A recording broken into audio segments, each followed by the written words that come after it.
Okay, अस्सलाम वालेकुम everyone.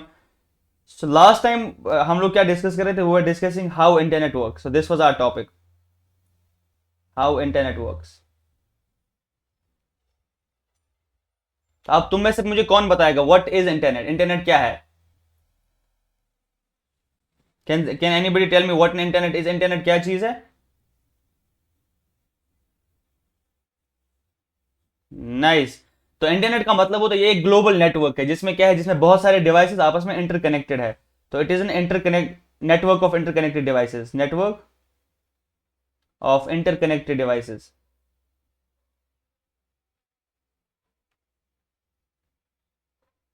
जो हमने पिछली बार भी देखा था, ठीक है ना। तो अब इसमें क्या, इसमें मिलियंस और बिलियंस लोग इस इंटरनेट का यूज करते हैं, क्योंकि अगर तुम देखो हर एक के पास आजकल लैपटॉप होता है, इंटरनेट अपना मोबाइल फोन होता है या टैबलेट होते हैं, तो ये सारे इंटरनेट के डिवाइसेस हैं।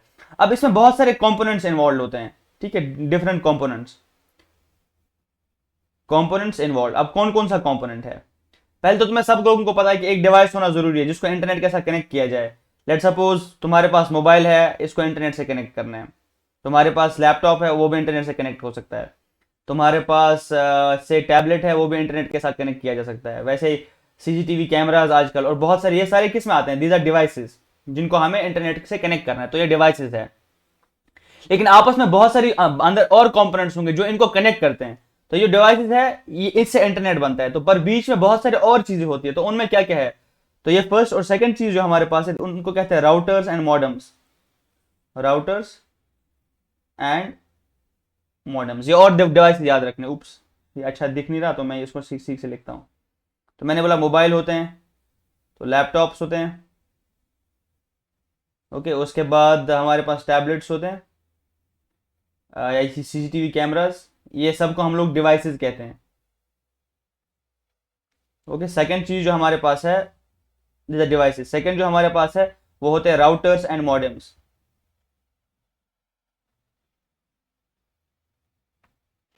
किस किस को ये बात समझ आई? पहली चीज, इंटरनेट क्या होता है? It is network of interconnected devices. अब डिवाइसेस किसको कनेक्ट करना है? मोबाइल, लैपटॉप्स, टैबलेट, सीसीटीवीज, ये सारी जो चीजें हैं इनको आपस में कनेक्ट करना है, और उनको हम लोग डिवाइसेस कहते हैं, ठीक है।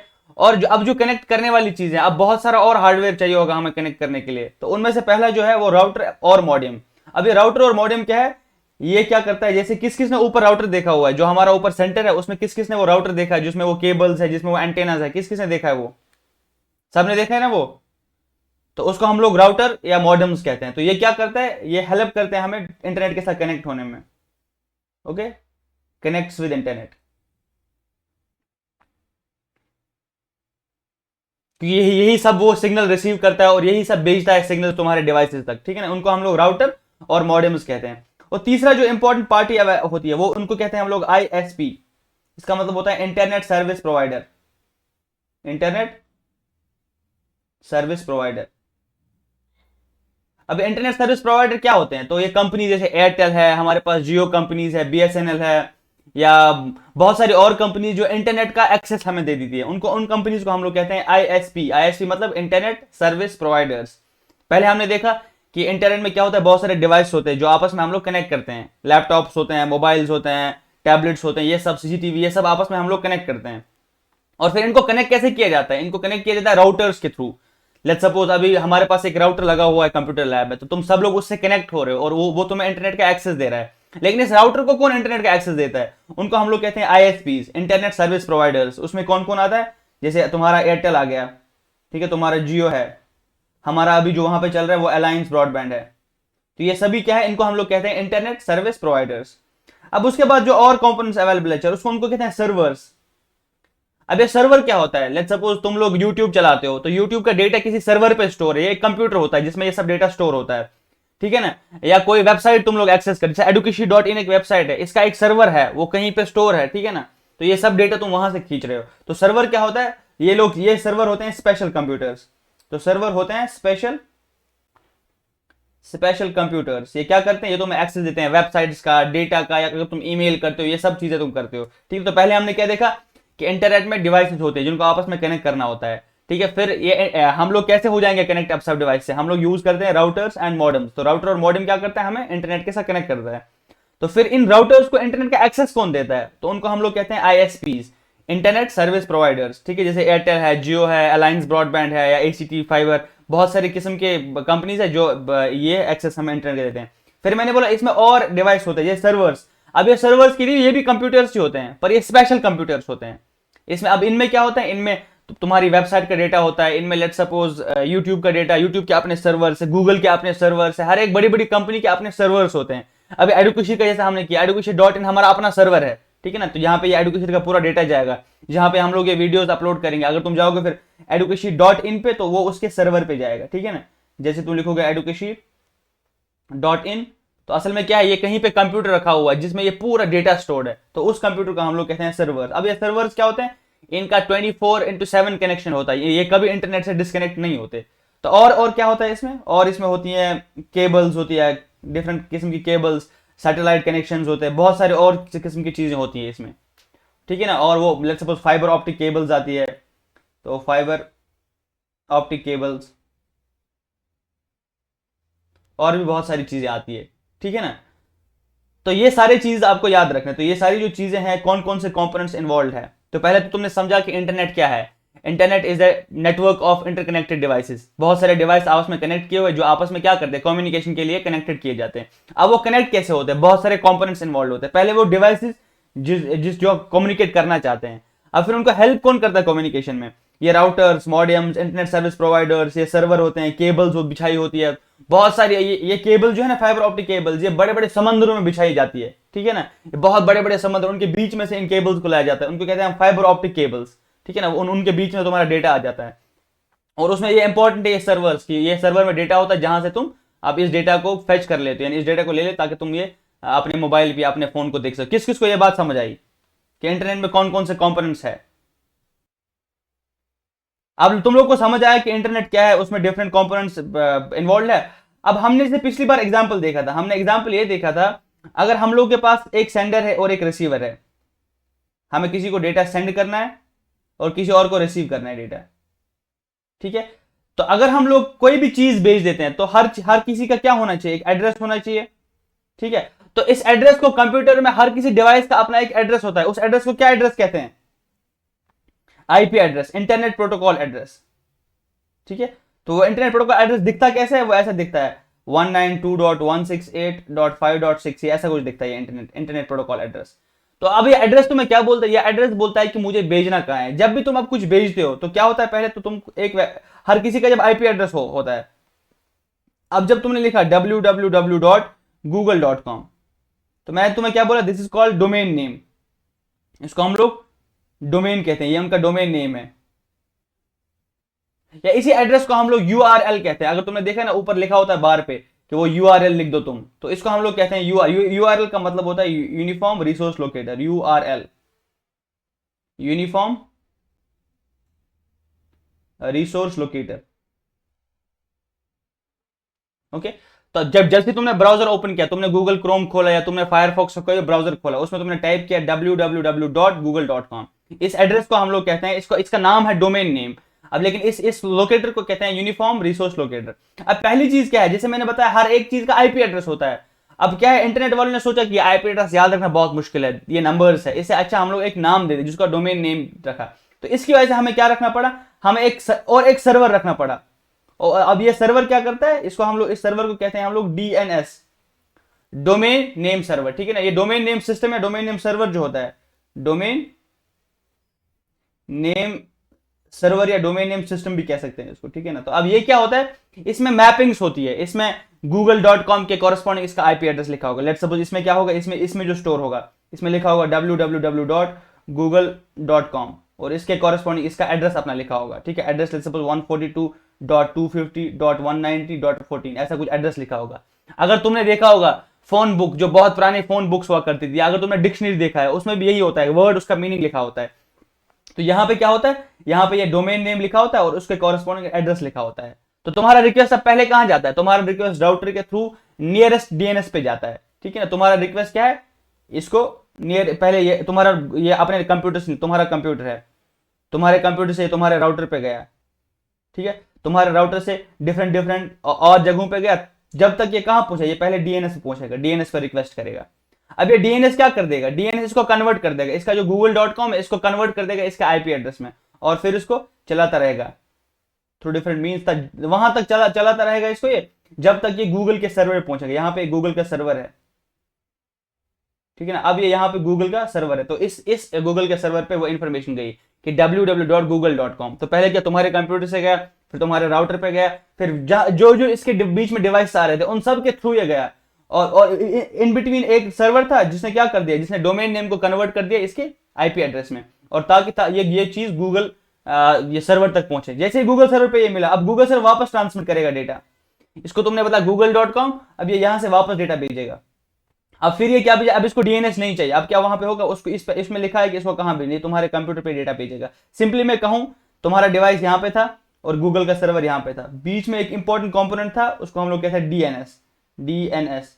तुमने रिक्वेस्ट करी पहले, तो इसने तुम्हें वो आईपी एड्रेस वापस दे दिया, फिर तुम उस आईपी एड्रेस को यूज करके इसके साथ कांटेक्ट करते हो। ये तुम्हारा गूगल और ये तुम्हारा अपना कंप्यूटर था, this was your own computer. मैं बहुत ही सिंपलिस्टिक समझा रहा हूं।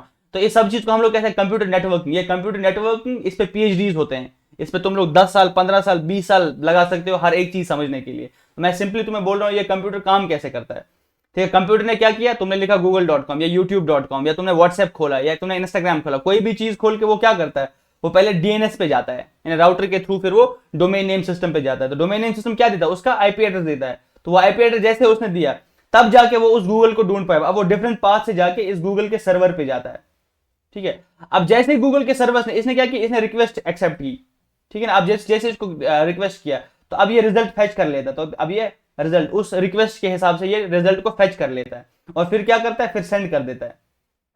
अब हमने क्या देखा, तुमने यहां से सेंड किया, अब google.com पे पहुंचा, इसने सिग्नल को पहले रिसीव किया, सिग्नल 1 से रिसीव, जैसे ये रिसीव हुआ तो फिर ये उस सिग्नल के या उस रिक्वेस्ट के कॉरेस्पॉन्डिंग ये डेटा को फेच कर लेगा। अब क्या क्या मैंने यहां पे लिखता हूं, पहले तुम रिक्वेस्ट करते हो, तो रिक्वेस्ट में क्या किया था तुमने, www.google.com, ये तुमने रिक्वेस्ट किया था कि मुझे गूगल का देखना है।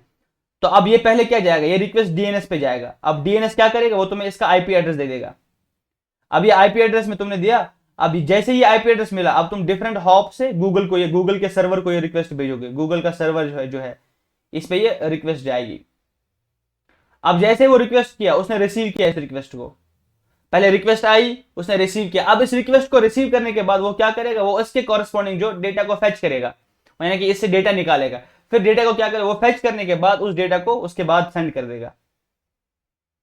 4 चीजें हमने देखी, पहले देखा हमने रिक्वेस्ट, ठीक है, डेटा कुछ रिक्वेस्ट किया जा रहा है, और सेकंड चीज फिर ये इस रिक्वेस्ट को रिसीव किया जाता है, ओके। और उसके बाद क्या होता है, उस रिसीव के बाद फेच होता है, यानी डेटा फेच होगा, ठीक है। इसको हम लोग डेटा फेच लिख सकते हैं, डेटा फेच। और डेटा एक बार फेच हुआ तो उस डेटा को सेंड भी करना है, और फिर यहां पे फिर से रिसीव होगा। रिक्वेस्ट कौन करेगा, ये रिक्वेस्ट सेंडर रिक्वेस्ट करता है। तो सेंडर एक रिक्वेस्ट करता है कि मुझे कोई डेटा चाहिए, तो ये रिसीव कौन करता है, रिसीव जो है ये वो रिसीवर रिसीव करता है। तो इस केस में रिक्वेस्ट हम लोग करने वाले थे, और गूगल जो था वो हमारा रिसीवर था, हम लोग सेंडर थे पहले, ओके। फिर डेटा फेच कौन कर लेता है, ये डेटा फेच जो है ये सर्वर कर लेगा, यानी कि जो रिसीवर है वो डेटा को फेच करेगा, और फिर सेंड भी यही करेगा, सेंड भी सेंडर ही करेगा, ठीक है। फिर रिसीवर जो है वो फिर से जो इनिशियल सेंडर था, अगर मैं अब इनको ए भी लिखूं, ए यहां पर तुम मान लो सुफियान है, ठीक है। अगर यहां पर मान लो सर्वर अथर का सर्वर है, इसको ताबिश लिख लेते हैं, ये यहां पे सर्वर है।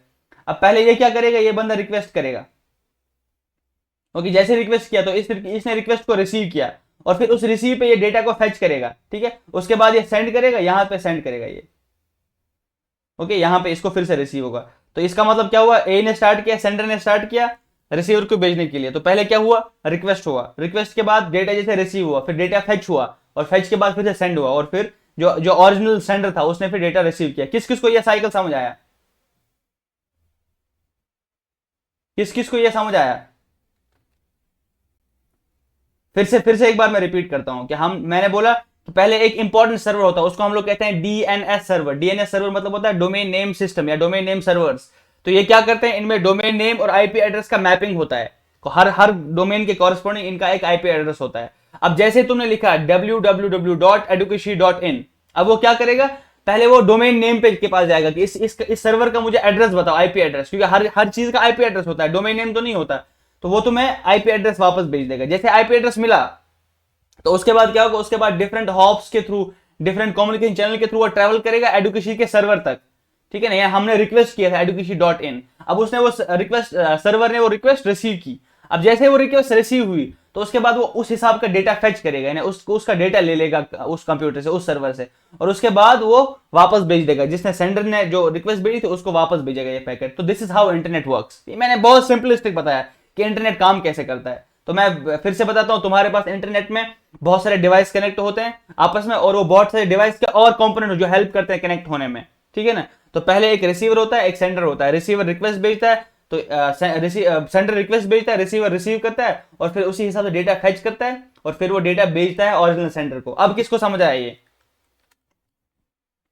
कोई क्वेश्चन इस पे? यहां पे मैं कुछ लिखता हूं, लेट सपोज पहले तुम, it starts, everything starts with you, तुम स्टार्ट करते हो, और तुम क्या करते हो, तुम्हारा जो रिक्वेस्ट है वो राउटर पे जाता है, ठीक है। तुम्हारा जो ब्राउजर का रिक्वेस्ट है वो राउटर पे जाता है, फिर राउटर से कहां जाता है, वो इंटरनेट सर्विस प्रोवाइडर पे। ये तुम थे, फिर वो राउटर पे गया, फिर वो इंटरनेट सर्विस प्रोवाइडर पे गया, फिर वो कहां जाता है, डीएनएस लुकअप कहते हैं इसको, डीएनएस लुकअप, यानी कि हमें डीएनएस जो सर्वर है उसमें लुकअप करना है। और फिर क्या करता है, फिर फाइंड सर्वर आईपी, वो सर्वर का जो आईपी एड्रेस है उसको वो ढूंढना है। पहले तुम थे, यू आर देयर, उसके बाद राउटर पे गया, उसके बाद आईएसपी पे गया, उसके बाद डीएनएस लुकअप, उसके बाद फाइंड सर्वर्स आईपी। अब क्या करना है, फिर यहां से मैं फिर से यहां से लिखूंगा, तो उसके बाद सेंड रिक्वेस्ट टू सर्वर, यहां पे रिक्वेस्ट होगी, send request to server, okay. अब तुमने ये रिक्वेस्ट किसको भेजा, सर्वर को। अब सर्वर क्या करेगा, सर्वर इस रिक्वेस्ट को रिसीव करेगा, ठीक है ना। Server receives request.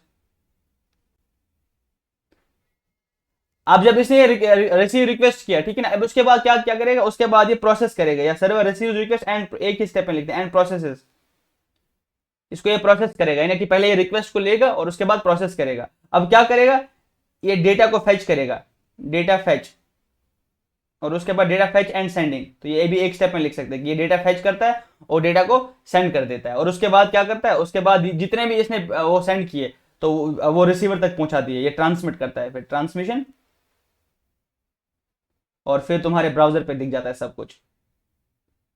ये तो जो तुमने स्टार्ट की, ये तुम्हारा ब्राउजर था, और यहां से तुम स्टार्ट हुए, this was you and this was browser. फिर से ये रिपीट देखो प्रोसेस, तुमने स्टार्ट किया, ये राउटर पे गया, राउटर से आईएसपी पे गया, आईएसपी पे डीएनएस पे लुकअप पे गया, तो फिर सर्वर का आईपी एड्रेस ढूंढा, वो आईपी एड्रेस मिलने के बाद सर्वर को रिक्वेस्ट गया, सर्वर ने रिक्वेस्ट एक्सेप्ट की और उसको प्रोसेस किया, ठीक है ना। फिर उस प्रोसेस पे डेटा फेच किया, और फिर डेटा सेंड करना स्टार्ट किया, और ट्रांसमिशन जैसे ही स्टार्ट हुआ तो उसके बाद तुम्हारे ब्राउजर पे वो दिख जाता है। और यहाँ पे तुम्हारा आईपी एड्रेस था, दिस वॉज योर आईपी, और यहाँ पे और एक इंपॉर्टेंट आईपी एड्रेस है, वो सर्वर का आईपी एड्रेस था, यहाँ पे सर्वर का आईपी था, यानी कि दो एड्रेस आपस में थे। अब किस किस को ये पूरा प्रोसेस याद रह गया, सब लोग रिपीट करेंगे मेरे साथ। हाँ, अब मुझे तुम बताओ पिछला पेपर किस किसने सॉल्व किया।